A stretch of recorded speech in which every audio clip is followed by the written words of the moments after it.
right, Chase, what's up, man? And welcome to the Unicorn Perspective, my second episode post baby. And I know you have a baby, so this is an exciting one that we'll just talk about babies for the entire hour. I'm looking forward to it.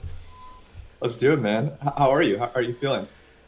I'm feeling good. It's every day gets a little better. It gets a little easier because you figure it out as you go, right? I think that's the interesting thing, and it's yeah, you gotta love the connections and the threads here. It's similar to being an entrepreneur in that you don't really, there's no school except for I actually went to a school for entrepreneurship, which is it's weird. Like I went to Babson College, which is that's all they do. But for most people, there's no school you can go to learn entrepreneurship. And even there, there's a lot of great classes I took and stuff, but you still didn't learn. You had to experience it. So it's stuff, you learn a lot of it on the fly. You learn a lot of it just by doing it in trial and error. And I think it's been the same kind of thing for this, right? It's like, I remember the first day, the first night, I didn't know how to swaddle or put on a diaper or any of these things. You're just kind of I got to figure it out. I guess it's gonna work, right? And the worst thing I can do is put it on backwards or mess it up, and I'll fix it after that. So it's getting to the point now where I think we're getting into a routine and we're figuring things out. And I remember the first, I'd say the first week, probably the first 10 to 14 days, I think both of us felt like just you couldn't do anything. It was just 24/7 was either sleep or baby. There was you couldn't even think about anything else.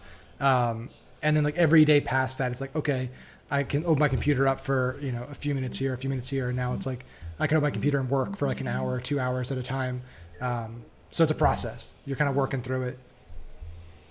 Yeah, I actually got two funny things I wanted to share kind of related to what you mentioned. So I actually, the first part, I didn't remember this until my wife reminded me. I'm kind of embarrassed to admit this out loud.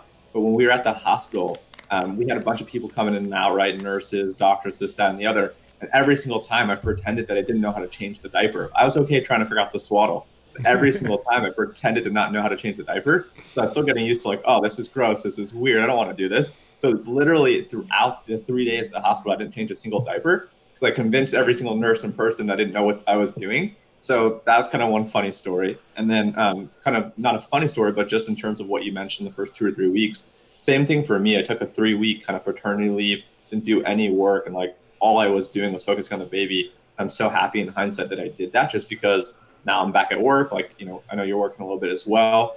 And it's just not the same. So it's cool that you're able to really be focused. Yeah, it makes a big difference. I think it's interesting. I think the times have changed where it's if you watch, Mad Men or one of these shows and you see when they're having babies, the guys are just they're kind of in the lounge, they're in the waiting room drinking and just smoking and just totally hands off. And it's definitely changed. I think it's for the better, right? To have that level of interaction out of the gate. But yeah, I did the same thing with the swaddling, especially. That I remember the first few times I saw them doing that, I was I don't understand. There's all these different wraps you got to do and tucks and stuff. But we got these Velcro ones that are awesome. Yes. That you can literally just tuck them in, wrap it, and Velcro it, and those are a game changer. We bought 15 of those because they're so easy to use, and you just tuck him in there. He loves it, and he's just a little inchworm. He can't move because he just throws his arms and legs around constantly. He's always trying to punch and stuff. Yeah, those are definitely the cheat code, right? We bought a bunch of those as well, and I think I did a regular normal swaddle a few times, very unsuccessfully. So a lot of credit to my wife. Yeah, I'm always looking for is there is there a product out there that makes this thing way easier and less time intensive? And luckily babies is such a big thing that it's a big industry and there's plenty of innovation there. There's between the Mamaru we have, which rocks them, and between all these rockers and SWAT, there's literally a gadget or tech thing for pretty much anything you could think of. The owlet for his feet that track his blood pressure and oxygen level and all this stuff. It's crazy, and it's we just buy everything, right? we're the easiest mark for all these sites because they're just anything that's looks cool and we think is going to help and save us a little bit of time or energy or emotional drain. We're willing to try it. Yeah, it's interesting for us too. I'm falling for every single baby email gimmick, right? I'm the email guy, but I'm still falling for all the promos and the flash sales. And it's just a different mindset being on the consumer side for this little baby, this little human that you want to do everything for. And it's interesting, like my parents, so my daughter's grandparents, and then my grandparents, so her great grandparents, like they're like, whoa, what is all this stuff? Like we never had this stuff. Like, and they're now using it. And they're like, how did we ever raise you guys without these types of things? So it's kind of funny. It doesn't matter how many reps you have. Some of these technology and products really do make your life easier and better. So yeah, that's us as well. Yeah, it's amazing. Like the purchase stuff. It's like as a marketer, it is like I wish I could replicate the emotional state that like new parents are in, because it is like if you're on the marketing end of any of these baby products or newborn products, it has got to be the easiest job in the world, because you literally like you have just a customer base that is just kind of they're just like exhausted, right? So they're willing to try anything. They're willing to like anything that's giving you like a little bit of increment of benefit. They're willing to give it a try and fork over their credit card.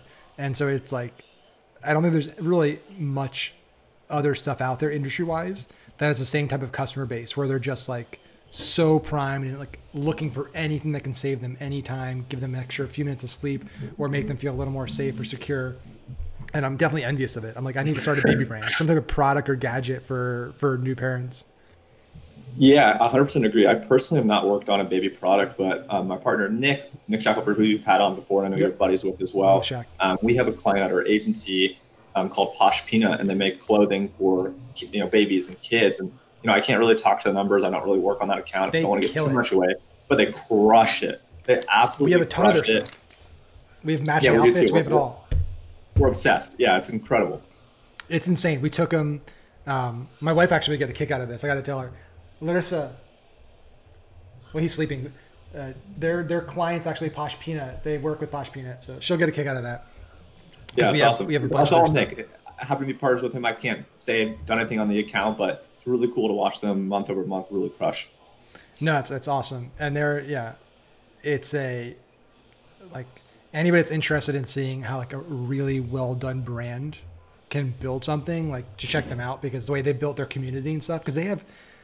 And I've heard this through like one of our couple friends that had a baby a few months before we did. She was saying like that there's like moms out there, or not even moms, like women out there that like buy their stuff because it's limited edition drops. They don't have kids yet, but they're like buying their stuff because it's like, it's temporary and they're only coming out with it for, a few months or whatever. And that's insane. Like that's like somebody buying like car insurance. I don't have a car yet. And I'm not old enough to drive, but like, I need to get car insurance from Geico because Geico is like the brand to have insurance from. It's nuts.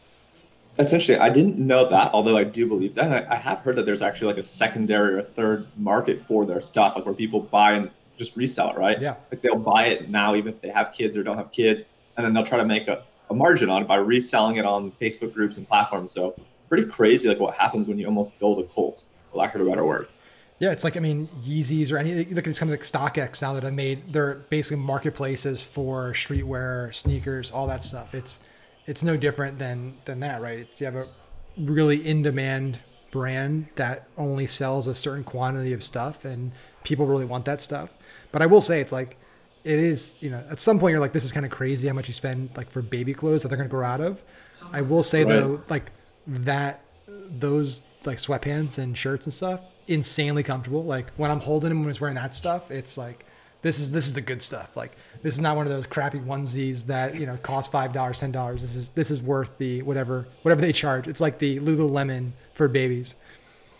Yeah, and there's another brand. I think it's called Kite. I think it's like KYTE. I don't know exactly what it's spelled. But one of my buddies actually has a baby, bought me stuff like and shipped it to our house, bought like 4 items for her, and his description of it. This was a different brand. Was just like, this is the Lululemon for babies. And every time like our daughter's wearing it, like she looks so cute, like it's so comfortable, like it makes us want to get that in an adult size, right? So that's cool. And on the kind of the community kind of cult-like thing, I've never worked again like with babies, so it's not been the same, but I've worked with a couple brands that almost do have some kind of like cult-like following, but it's nowhere near this. So I'd say like for me on the email side, I've worked with like the Chive, which has like the Chivery, right? And the people in that community like literally support and buy everything they do and put out. There's another apparel brand that I worked with called Ibex. They've been around since like 1997. Anything that those people put out, they buy. So and then the last one, the more interesting one, is a brand called Nugs. It's like the kind of chicken nuggets, like right? the yeah, chicken nugget alternative. And for them too, it's the same type of thing. So it is really interesting, like when you take like the parallel of these cults and these communities and other industries, and you think like that's crazy, but like with the baby market, it's just next level.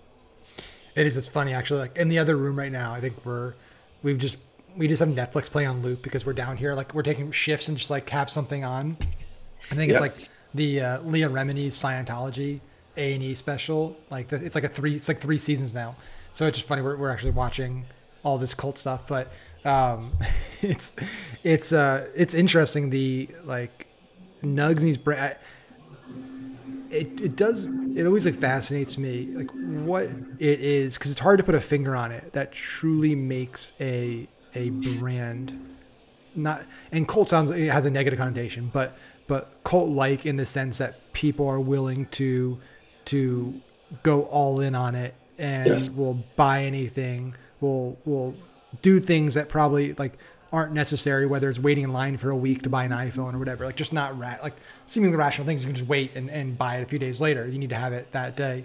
And, and it's hard to put my finger on, right? It's like nugs, right? It's like, hey, it's a cool product. It's chicken nuggets that are, basically like the Impossible Burger of chicken nuggets, essentially. Yes. But it's to have that level of passion for a brand where, or like Posh Peanut, where you're willing to like buy all this product without even having a kid yet, or just buying it like in bulk to have every type of design when you can just easily go and buy something else. It is fascinating to me. And I don't know the exact, I mean, there's a lot of things you can point to, right? There's a lot of things that certain brands do, but it's kind of like, to me, it's the equivalent of like, how do you have a hit song? Or like what makes Yes. a hit song? What makes something go viral? And it's what's interesting about that is, sure you can dissect and analyze hundreds or thousands of number one hit songs or viral videos, and you can figure out like here's commonalities they have, like here's things they have in common. But like just because you do those things doesn't mean you get the same results. Like there's such an X factor that's like this kind of black box part of it that you can't really peek into. You can't really, it's like a black hole. You can't see past it. And I don't know what it is. I'm curious, like if you've thought about it and you have just thoughts or ideas on what you think that like those brands are doing that sets them apart from other brands that drives the type of community. Yeah, and but I appreciate you clarifying like the cult. I definitely mean that like in nothing but the best Yeah. way. Like I think the cult is obviously incredible, and we work with about 50 brands at our agency right now, specifically on the email side. And a lot of the brands are just transactional, right? Which is great. They make a lot of money. They do well, but a few of the brands do have this cult. And I haven't really spent too much time like kind of dissecting or thinking about it, but kind of just spitballing out loud. I think like very early on, right? It's everything from like the branding itself. Like if you go on Nug's website, right, they call themselves like the Tesla of chicken, right? So like they've taken this really kind of outlandish approach and kind of they say the things that people think, but would never speak out loud, right? So I think the fact that they are so outspoken and they're so uniquely themselves, I think people can really resonate and get behind that. And not everyone's going to navigate towards that, but I think when you speak openly and honest and in a certain way, you get the people that are like the types of people that are the one percenters of following brands, right? It's almost like they have probably, let's say they have 100% of an audience, and say 10% is like the cult like following. Those 10% of the people are going to contribute to 80 or 90% of the revenue and the noise, right? They're the people that anytime they post something, they're about. So I think these brands that are just differentiated in themselves and having a cool product and cool branding, they also have like celebrity investors, right? Like they have the entire recipe for being really great and really cool. And their first product that I had kind of sucked. Like, no offense to them, like it actually did not taste very good. They still had the support because they were very transparent, like we're early on, and they got the buy-in of the community from day one that has really stuck with them as they've made iterations to their product, right? So I think being like vulnerable and real and raw and having an opinion is important. Yeah, I think the last thing you said is really important, the opinion piece. And I'm curious to somebody that sends and sees a massive amount of emails and just copy from those emails, if you agree with this. I think why so many people in our community, the digital marketer community, people are getting into it, right? Not like maybe people that have been in it for a long time, people getting into it that want to start a drop shipping store or get into affiliate marketing, whatever it might be, struggle is because they just they look for like a hit product and throw it up on a basic store and they use cookie cutter abandoned cart emails, cookie cutter product descriptions, cookie cutter everything, because their view is, I want to create something that's attractive to everybody, that like anybody would want to buy, that's in the target market.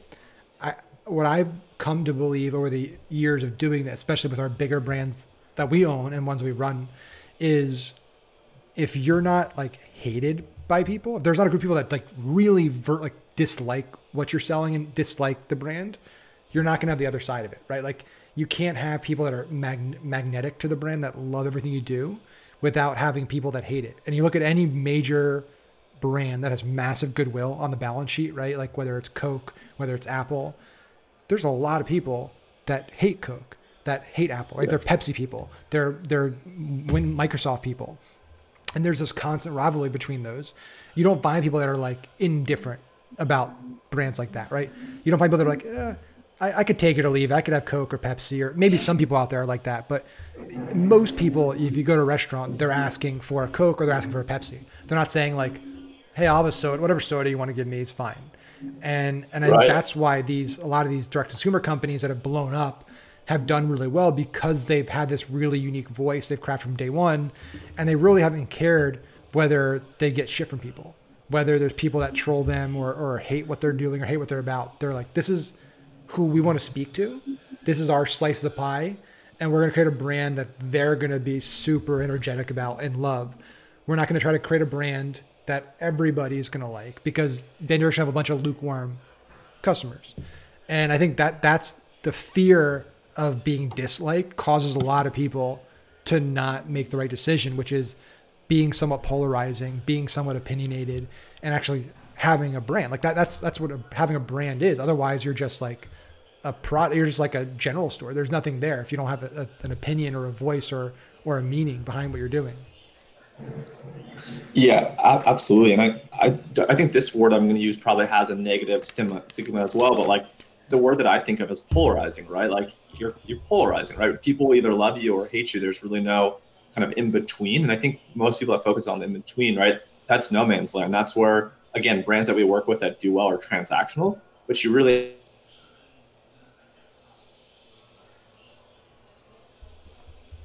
brands, they have kind of intent and purpose and focus and mission that really allow people to support them and get behind it. So within Nug's emails, within their ads, within their social feeds, on their website, they are so unique in how they communicate themselves, and everything looks good and it's polished. And it's really cool to be a part of something like that. We do a great job on their email side, but we can't take credit for, the cult that they've built. We help kind of accelerate and amplify it. So it's really cool to see brands like that continue to do well.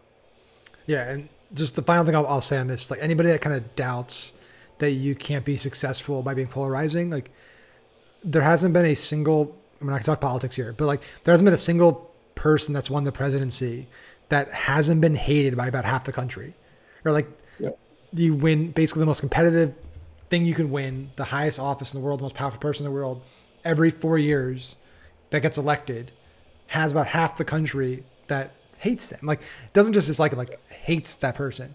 And somehow they still are successful because they have another group of people that are beyond passionate about what they're standing for and what they believe in and their plan and path and strategy. And there's a lot to be said about having a really strong anchor and foothold with like 1%, 2% of the population, right? You don't need to have 10% of the US market to be incredibly successful, right? Like you can build a very, very large business by getting, 1 to 5% of the US market. Especially if those customers are coming back and buying again and again, they're spending more and more money and you're getting them deeper into your ecosystem. There's a lot of LTV there that's left on the table by not creating that kind of really engaging loop with those customers. Yeah, and not relating this to politics or anything in general, but like, it's a whole thing that goes back to like, there's no such thing as bad press, right? Like whether it's the president, whether it's a celebrity, an influencer, a guru, whatever the word is, these people are getting their mission solved because they are always topics of conversation, right? Whether it's at the dinner table with friends, like there's always something you can say about so-and-so. And for them, they love it because they're constantly staying top of mind. And when you're top of mind, right, you have power to influence and convert people into products, into votes, into whatever it might be. Yeah, I see it now. It's like it's, and we can go here a little bit. This is, and you don't have to answer any of this stuff or talk about it. I always make sure people don't need to talk politics, but like I even see it now in my feed a lot of, and I can't wait for the election to be over. As somebody that runs a like political brand and a like collectible brand, I have seen just too much because we see all the comments and stuff. Like we see tens of thousands of comments a week on our ads, and just like I've just seen the worst of humanity. But like more so my friend, my like social feed of just this hate. And it goes back to what you were saying before of like influencers and stuff. I saw a post today, somebody that basically took a screenshot of a guy in our industry that's pretty big and has gotten bigger and bigger. And it was a statement that was definitely polarizing, that it's a statement that either people totally disagree with or totally agree with about gender. And this woman was basically like, I would walk out of this event when he speaks, like, and it just started this whole thread of like, how can anybody follow this person and stuff? And it's like, well, at the end of the day, like that person is speaking to a group of people. Everyone has different opinions out there. And I think there's this misconception in today specifically that everybody in the world needs to have a universal agreement on every single issue. And every brand and every influencer and every person that puts out content needs to put out content that is PC and acceptable with every single possible person's viewpoint. And that's just not possible, right? Because humans have different viewpoints. There's different religions, there's different races, there's different genders, everyone has different socioeconomic status, different countries, different nationalities. We all have different viewpoints on different issues.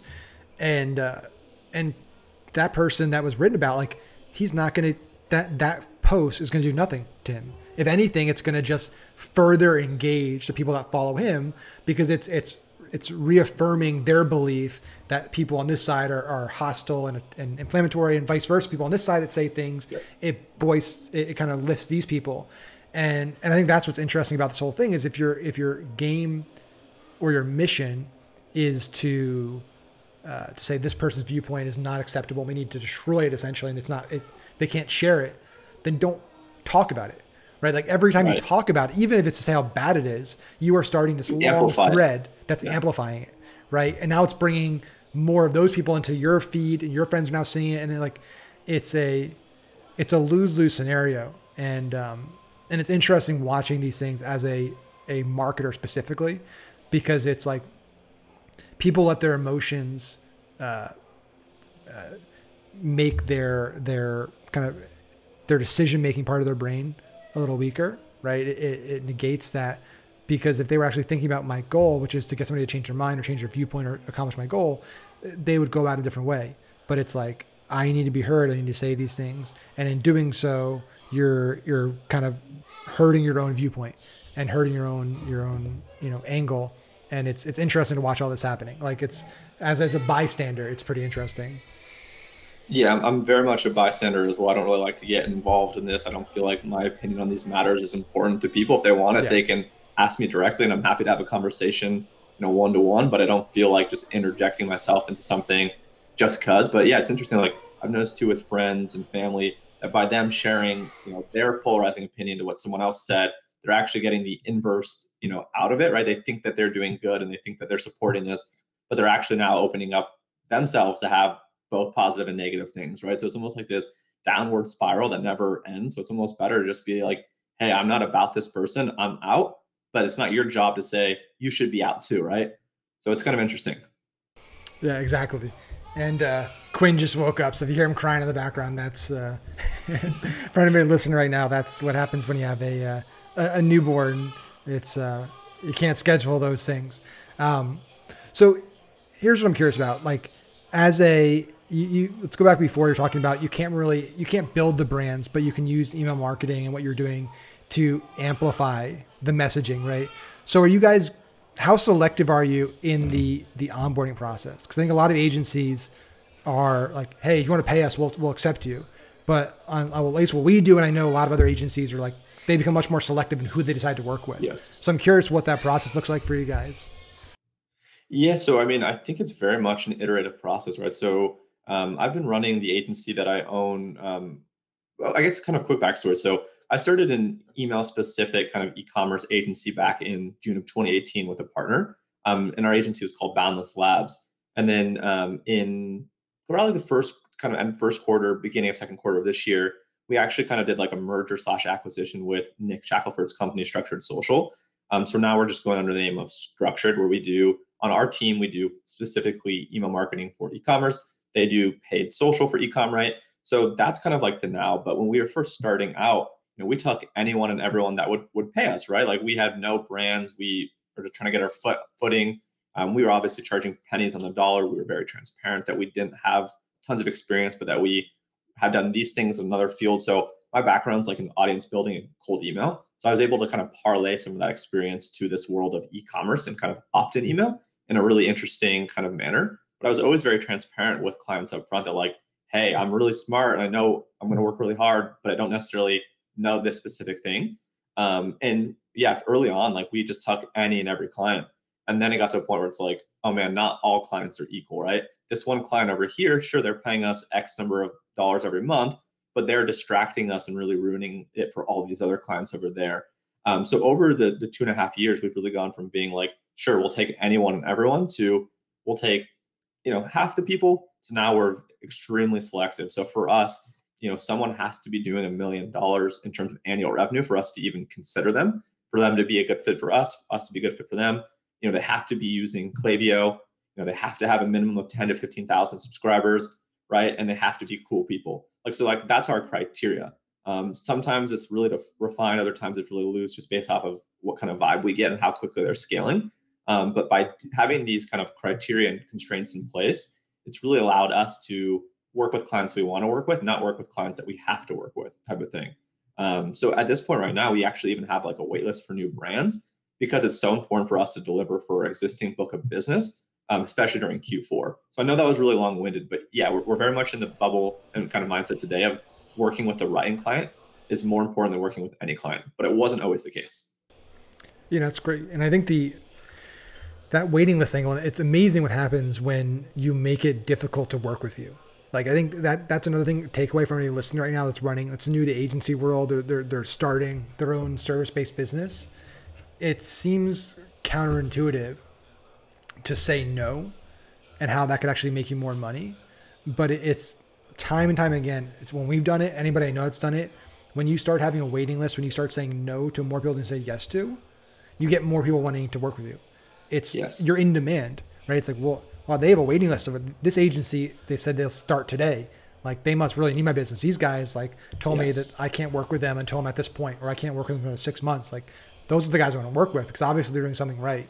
And there's something to that. It's basically like, we all want to use scarcity for e-com and it's scarcity for service-based businesses. And it can really do wonders. Now, obviously, if you're just getting started out, if you're strapped for cash, you're not really in a position to be able to do that.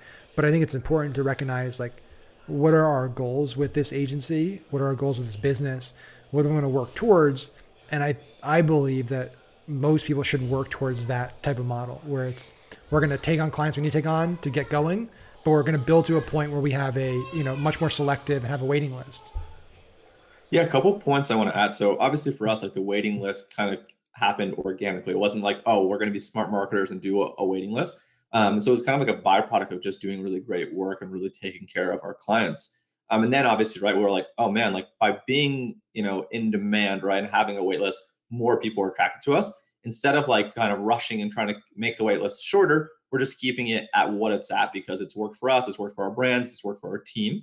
And it's done a couple of things. It's forced us to make sure that our onboarding process is that much better. So that way, if we tell a brand we've got a 10 or 12 week wait list, we're taking full advantage of those 10 or 12 weeks. So that way, when it's go time, like we are full steam ahead. We have all the assets that we need collected. We understand the brand. We've ran through all the documents. We understand the fonts. We understand the colors. We've been subscribed to the current emails. We've had enough time to audit it, right? We have enough time to put the right people in play and kind of shuffle things around on our end. So it's really kind of been something that's been great for our existing book of business because they get all the attention in the in-between. And then when we get a new brand coming on, we're making sure that we have the right team in place to kind of solve the existing plus the new. And it's allowed our kind of onboarding to get really great. Every client gets a Notion board. We'll start planning and getting things approved in advance, all for free, right? Like we're not charging a client during the onboarding. And I think clients have really resonated with us and with it. And it's allowed us to even be that much more proactive. So it's been a really cool, interesting thing to kind of evolve. And it's definitely not something we got right the first time. Yeah, of course. Now, email is an interesting thing because and I'm curious if you think the sentiment's the same now. Like, I feel like for a while it seemed like, especially when Messenger started becoming bigger and ManyChat was blowing up, and I was even this way probably 3-4 years ago. There was this belief that like email is dead, and we shouldn't be investing anything into email marketing, and just let's focus on Messenger, just pay traffic, and that's everything. And it's definitely not the case. Like we've really come around full circle, and now email is a huge revenue driver for our political business, for our own e-com brands. We have probably 110,000 people on a customer list now. We have multiple kind of content lists, and especially with what's happening right now with the platforms taking away targeting options, tracking options, like owning having first party data is more important now than ever. Like I think if you're not investing in developing your list, if you're not doing a newsletter, something like there's gonna be a point in time, whether it's a year from now, 6 months from now, 5 years from now, where like it's gonna be too late. And like there's gonna be a massive change in one of these platforms where it's gonna be that much more difficult, almost impossible to like get people off the ecosystem, get them into your own system, where you're gonna be really like, I wish I built up a list a year ago or 2 years ago. Yeah, no, 100% agree. So I've been in email now for about 5 years. As mentioned, the first 2 years was more kind of cold email audience development. In the past like 3 years has been kind of e-com focused. I'd say even over the course of that time, like initially it was like pulling teeth, trying to convince people to let us manage their email for them, because they had this belief that email was dead and why would I pay for that? And it wasn't sexy, right? Like they love putting money back into the top of the funnel, but they hated, spending money to reach and kind of engage and nurture customers that they already had. So I'd say from like the beginning of my time in e-com to now, now all of our leads, all the business we do is inbound of people like, I have ignored email for so long. I know it's powerful. I know my competitors are crushing with it and I want to crush it. When can you start, right? So it's really been crazy. And for us as a business, a lot of it has been, our success has been our hard work, but more of it's even been like being at the right place at the right time. Like with COVID, it really accelerated people wanting to invest into email because they realized how profitable it was. And it's been something that's accelerated ever since, to some of the points that you mentioned around Facebook and Instagram being a little bit spotty, right? You don't know what you're going to get. Every day is a different day, right? You're kind of shooting in the dark. Or with email, it's like what works today is going to work tomorrow, it's going to work in a month, and it's 3 months, it's 6 months. It's very consistent. And for us, that was the thesis of kind of merging with Nick and kind of his team, was the fact that like, at least from an agency revenue perspective, email revenue is very stable, right? We're not going to have like the ebbs and the flows that social was. Social, you could hit a home run or you could kind of strike out. With email, right? We're going to get on first base. We're going to get to second base. We're going to get to third base. We're going to eventually hit home, right? It's this thing that every month, you kind of consistently grow, right? Or with social, and their revenue, it's like 1 month you could do, $500,000 in terms of, revenue for the agency, or you could do like 100,000, right? You have no idea what you're going to get. So I think that to us has been really interesting as well. Yeah, consistency is huge, and I think having the comfort of knowing that if we lose this, we still have this. And I think that's what a lot of people need to understand. It's like with Facebook right now, especially, they have there's zero incentive for them to care about banning your account. Like they don't care whether you've been good for 10 years or whether you've been bad for 10 years. Like if they ban your account, they don't feel bad for you, right? And especially now with like government inquiries, they're getting more strict. They're shutting more things down. They have more eyes on them. Like there's a lot of people I know who almost 100% of the revenue for their business is dependent on Facebook, Instagram traffic, right? And so if you're 100, 500,000, $1 million a month business, like if it's all coming from Facebook and you get your ad account shut down, like you're back almost at square one. And that's like terrifying, right? If you were building up though, email, SMS, other channels at the same time, and you have stability of knowing, hey, every week we do a newsletter. This is what our revenue looks like from a newsletter. We have a sponsorship. We have different things. We have an offer put in there. Every week we're putting together a special deal for our customers. Every month we do a promo, whatever it might be. And you start figuring out, hey, every sub is worth 50 cents a cent, 25 cents a cent, whatever the number is, Yeah. that's stable, consistent revenue that, even if you lose this piece, you still have this chunk here that can continue driving revenue and driving profits for the business. And having that diversity and that stability is huge. I know for us, like with our businesses, it's really nice knowing that we have assets, right? Not just obviously the core business, but we have lists, and those lists are valuable. People want to rent those lists. People want to acquire those lists, right? It's something that we know we have. And if the worst case scenario happened, we have something here that's of value, and that's easy to neglect. And a lot of people don't think through that. Yeah, and probably not the best thing to say out loud, but I have like this almost email Bible, right? Probably shouldn't call it a Bible, but I have like this internal email Bible that, kind of we run and we operate by. And in that Bible, it says your business should be doing at least 20% of your revenue or more from email, right? So like 20% of your total online revenue should come from email, right? Which is really significant. And it blows my mind the number of, 7, 8, and even 9-figure brands that like we'll work with or we'll audit, we'll check out that are doing 1%, 5%, 10%, maybe 15% if they're lucky, right? Or they're good.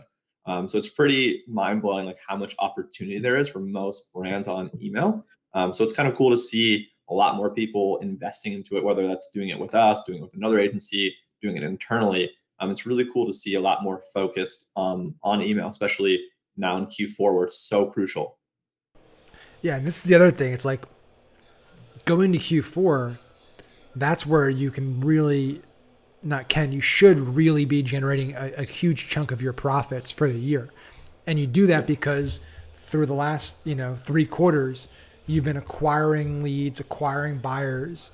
And now in Q4, you have the opportunity to be able to reach all those people for free, right? Through email, through SMS, through these channels that you've acquired. And yeah, I mean, that's something I think a lot of people forget about. It's like, yeah, Q4 is great for cold traffic as well. You can make a lot of money running total cold paid social. But like if you acquire 10,000, 50,000, 100,000 customers during the year, you should be able to get a huge chunk of them to come back during the month of November and December to do holiday shopping, to have deals and specials for those people. What do you see like number wise for your clients in terms of like if you don't have the exact numbers, it's fine, but like annual, like percent of kind of revenue annually that these clients are doing with their just email marketing during the next like 6 to 8 weeks?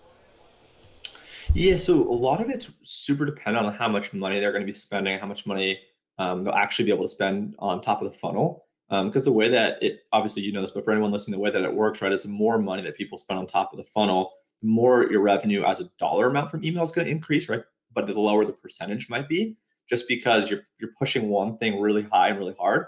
And then email, typically what we've seen and noticed is a little bit lagging in terms of catching up, right? So let's say like you're spending a lot of money this month on top of the funnel, right? You're spending a lot of money on Facebook, Instagram, wherever you're spending it. You might accelerate, say you're doing 20% of your revenue from email. You might accelerate and have 85% of it come from Facebook, and that 20% might drop to 15 as a percentage. However, the dollar amount is going to increase. And then we'll notice the following month, right? That email then will kind of catch up. Instead of doing 20%, it might get up to like 22 or 24%, assuming that spend is either maintained or kind of dropped a little bit. So that's kind of one thing that we've noticed that's interesting. But a lot of our brands, they're probably not going to be able to spend all of their budgets that they want to on Facebook and Instagram because it's going to be so competitive and so expensive. So email actually will contribute a little bit higher. So if a brand's doing, let's say, 20% of their revenue prior to it, it wouldn't be surprising to see that be 25 or 30%, especially if they're getting pretty aggressive with sending every single day of the week during Black Friday, Cyber Monday. If they have the right flows in place, right, if they're collecting the right thing, you should see a boost and a bump with email revenue if you have the right foundation and the right things in place. Yeah, no, I agree. I think it's definitely obviously dependent on how many people are coming into the ecosystem in terms of what that revenue potential looks like. So what are you like in terms, I'm sure you get this question all the time, but this is like selfishly I'm asking for myself for what we're doing on Q4. Like what are some things that your top e-com stores are doing or having them do over the next 6 to 8 weeks to make sure that they like fully capitalize in terms of how they're priming people, how they're engaging people during that holiday weekend to fully capitalize on this kind of big shopping season? Yeah, so I think there's 3 different buckets we can dive into. One is on the email collection piece, right? So having kind of more seasonal relevant kind of pop up in language about things that you're doing during this time, right? So changing the language to like, hey, you don't want to miss our Black Friday sale. We're going to be offering crazy cool deals, right? Enter your email for crazy discounts, right? Like, having like the language of the pop-ups really be geared towards what's about to happen or what's currently happening, I think is one thing that people don't think about, right? They normally build a pop-up and then it lives on for years, right? It literally might just say, enter your email for 10% off. So I think there's like the ability to kind of make that a little bit more intriguing and relevant. And you can even change it multiple times throughout, and I'd recommend that. So for Thanksgiving or Black Friday or Cyber Monday, having a different pop-up that speaks to each of those as it comes is important, right? It's just really easy to kind of clone that. That's one. Two is making sure that you have like all the flows in place that are going to be able to move people from, slightly engaged to more engaged to, super engaged to buyers, right? So having like all the abandoned flow set up, that's everything from like the site abandonment, which most people probably never heard of or don't have. And I'll kind of walk through any of these that you want me to walk through. Yep. So site abandonment is one. The browse abandonment is two. The abandoned cart is three. And then the abandoned checkout is four. Because at each different point in the funnel, right, there's drop off and there's friction, which allows, less and less people to actually make it through the bottom. So you want, for example, the site abandonment, that basically is someone that's already on your list, that's active on your website, but they do not visit a specific product page. They don't add to cart, they don't start checkout, or they don't buy. So this could be someone that visits, let's say, a piece of blog content, or someone visits your homepage, or they visit a collection page, and then they leave. We want to basically send them emails to try to get them to actually look at a specific product or multiple products, not just the collection. And then from there, right, like if they don't do stuff, we might want to hit them with an email that says like, hey, add this to your cart, right? So we're going to have all these different funnels in place depending on what people have done or haven't done that gets them going down the funnel of like consideration to conversion, right? So having the proper things in place, right? Any kind of upsells and cross sells, but specifically a lot of like the meat of what you asked, I think comes into like the campaign side. So one kind of interesting thing that we're going to be doing is we're going to be differentiating a lot of like these really beautifully nice kind of HTML designed emails with plain text. One, we think it might potentially inbox better when everyone else is hitting it really hard with designed emails. Two, it's going to stand out because again, everyone's going to be really flashy, I think, with what they're sending. So we kind of want to be a little bit more subtle and kind of a little bit more personable, whether that's like a founder email or a community manager email, whoever's kind of prevalent in your community, having some kind of messaging come from them that's plain text and really easy to digest is important. We're going to be launching all of our offers a bit earlier just because of shipping delays and we want to kind of own the wallet share. So instead of launching, let's say, the week of Thanksgiving, that Monday, we're going to start launching things probably as soon as next week for certain clients, at least at, the bare minimum, kind of teaser emails of this is what to expect, this is what's coming. We'll send probably an email that allows people to add certain deals to their calendar. There's a pretty cool and easy way to do that. I think there's one called like Calendar Snack, and there's a bunch of others. Got no affiliation with them, but you actually can send an email link where they can add themselves to a calendar. And that way on Black Friday, they'll get a notification that comes up saying, hey, Max's company's sale, enter a code for this, right? So adding kind of calendar links is going to be important. So that way, not only do you get an email, but you get the notification, you get the push, things like that. There's like a whole bunch of things that we're going to be doing. I'm trying to think of what else, like highlighting shipping deadlines, right? So if someone wants something for Christmas, they need to order by X date to receive it. So we'll probably send that a few days earlier, and we'll send like a last chance for shipping, right? All these different types of things. So I could keep going, but those are kind of some of the things that are, initial and kind of fresh in my mind. Yeah, those are awesome. I love the that calendar invite is it's an intro. I've never seen that before. That's a really cool idea though. So it's interesting. I've always wondered that with the HTML versus plain text, I guess debate, if you want to call it. Like, it is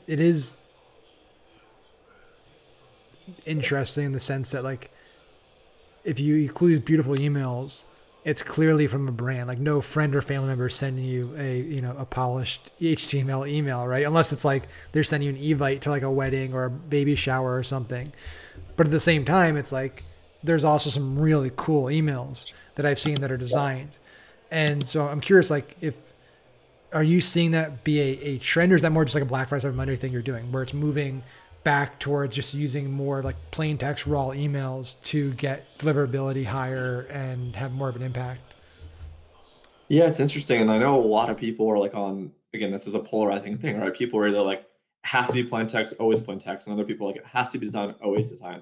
And again, I'm in no man's land. I'm really in that camp in the middle. It's like it depends. Like there are certain emails that I believe are great candidates for plain text. So for example, like a customer thank you email. That first email that you receive from a company after you purchase, in my opinion, a plain text from like the founder or the community manager, just saying thank you for your purchase, any kind of details or any kind of product info, any kind of education, I think is really great use case for plain text. Let's say like in an abandoned cart sequence, you send 3 emails. I think if someone has not converted on that third email, to kind of send them a plain text email that says like, hey, I saw that my team sent you 2 other emails this week.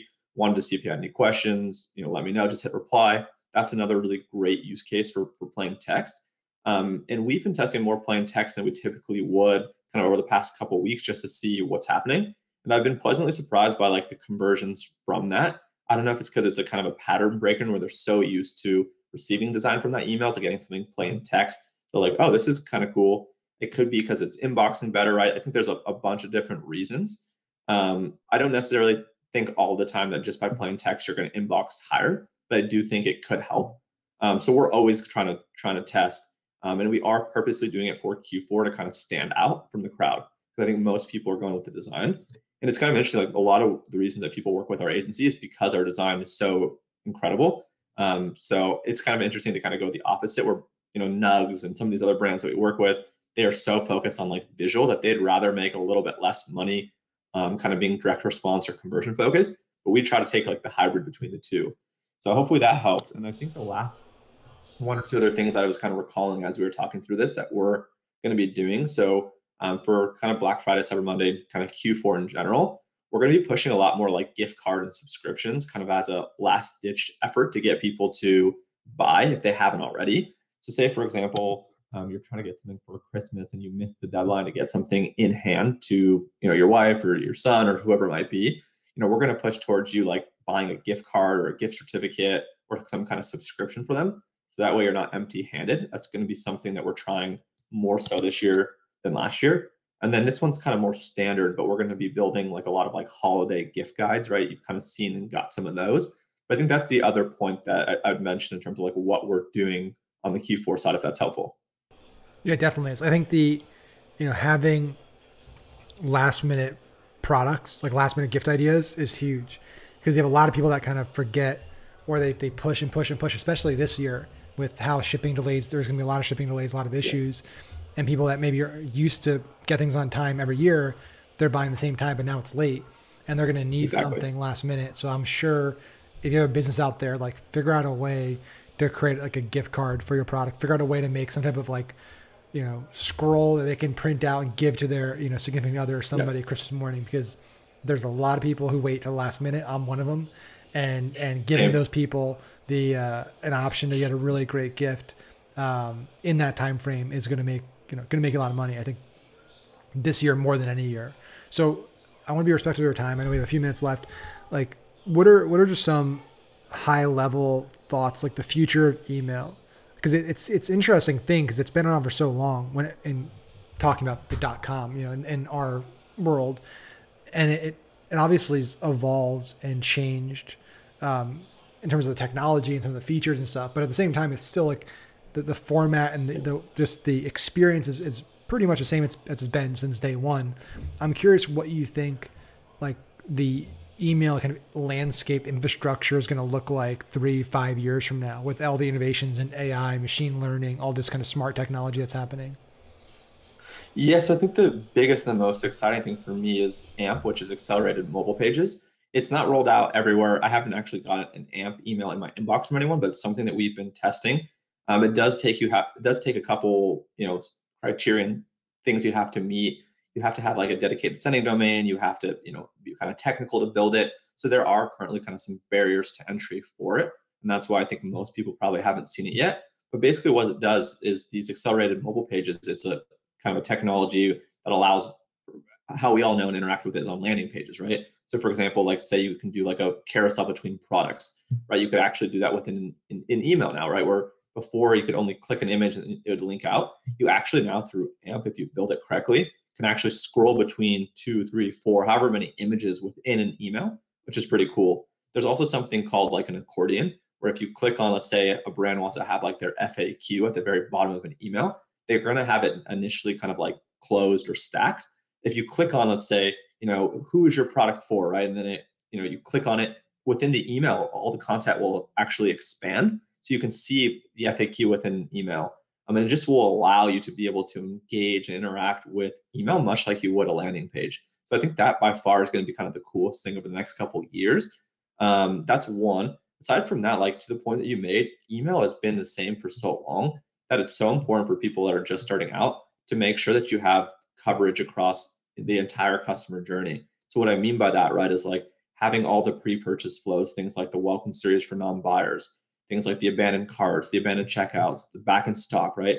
Having all of these things pre-purchase is huge. So that way, regardless of where they're at, they're going to be served content that's relevant to them where they are. And then having things like post-purchase, product education, customer thank yous, customer review requests, cross-sells, upsells, win-backs, breakup series, right?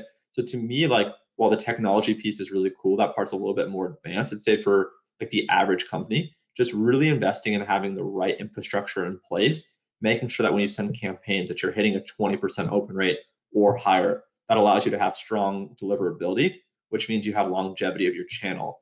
So there's all these different things that you have to really be doing. But AMP is going to be really sick.